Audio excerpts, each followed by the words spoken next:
Hi folks, this is Don Meissner with the North Country Fishing Report.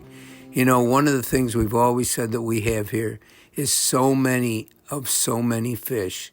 And I want to tell you about something that has recently happened. About a month ago, I think it was, I got a call from Will Clute. He says, can you give me the name of the DEC person we should contact? I think we've got another world record fish.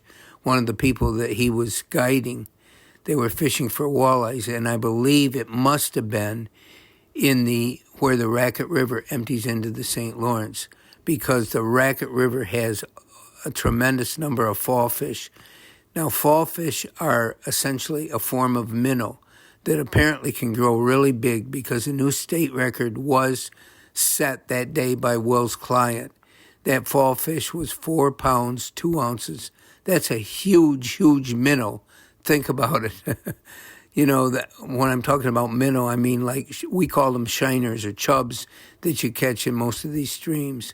But to set a state record, it just indicates that you never know what's out there in the water you're fishing. There could be just about anything. I know along in some of the shallower water in the St. Lawrence where I've waded and fished, I've seen some gigantic smallmouth bass. I didn't catch them, but I've seen them. And I really believe there's another state record waiting out there. Maybe this year somebody will tangle into a really gigantic smallmouth.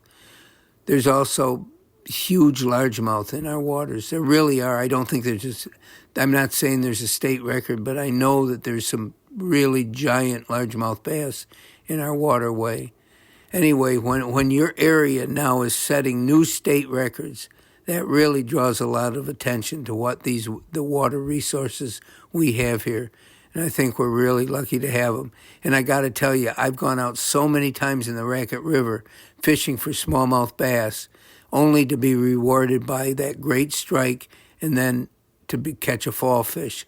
There's a tremendous number of them. I don't know if they're good eating or not. I think they're really bony. But for those days when the other sport fish don't cooperate, they can kind of save the day for you, because they'll hit anything that you put on there to fish for smallmouths. These fall fish, they're eating the same food, so it's not hard to be able to catch them.